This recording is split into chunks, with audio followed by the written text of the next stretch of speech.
Yo, what's up guys? Jerox nga pala ulit. Today, we have these two sets of USB chargeable bicycle light na pinadala sa atin ng mga kaibigan natin from Vastfire to check, to review, and to provide our honest opinion about their product.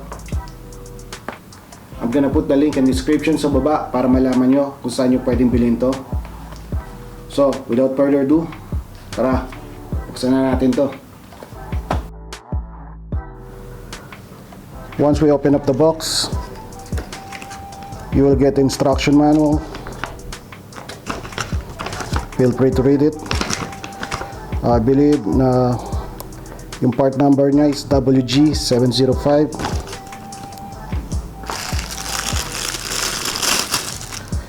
We'll get the USB-C cable.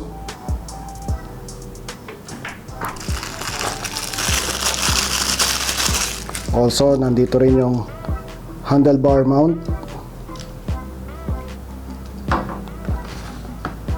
Lastly, the light itself along with the pouch.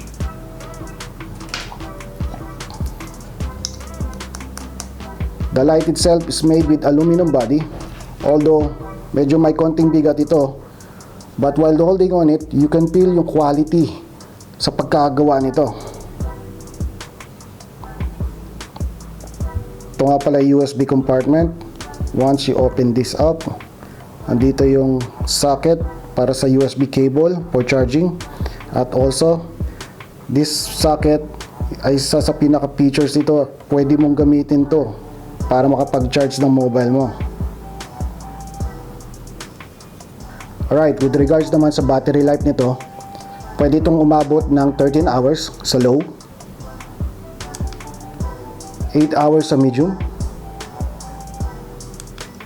at 5 hours sa high.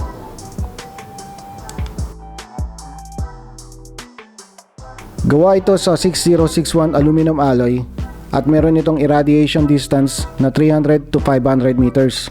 Meron itong 100 lumens pag nakaset sa low, 350 lumens naman pag nasa medium, 1000 to 1600 lumens naman pag nasa high. Meron itong IPX6 ratings sa waterproof capability nito, meaning pwede ito pag umuulan. 6000K white light o cool white naman yung color temperature nito, at imported OSRAM LED light naman ang gamit nila dito. Alright, isa pa sa pinadala sa atin ay itong tail light from Volcano Bicycle Light.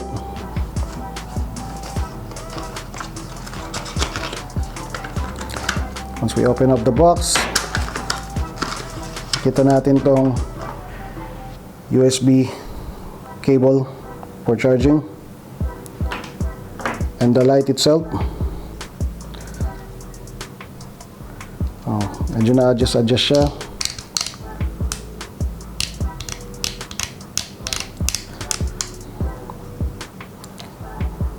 Meron siyang 4 options. Pag sa steady, pwede siyang umabot ng 4 hours. Slow flash, abot to ng 10 hours. Super flash, abot siya ng 12 hours.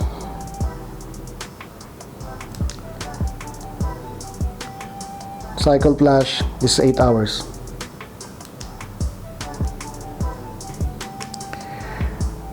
By the way, itong lights na to ay umabot lamang ng 50 lumens. And since this is red, kitang-kita ito lalo na pag madilim.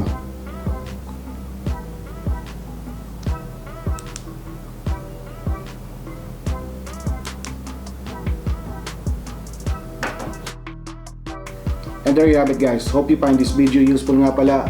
And stay tuned para sa susunod na video with regards to the performance nito once na ginamit natin sa trails. And as always, ako nga pala si Jerox, ang inyong OFW na kapadyak dito sa Middle East. Stay safe, ride safe. Peace be with you all guys.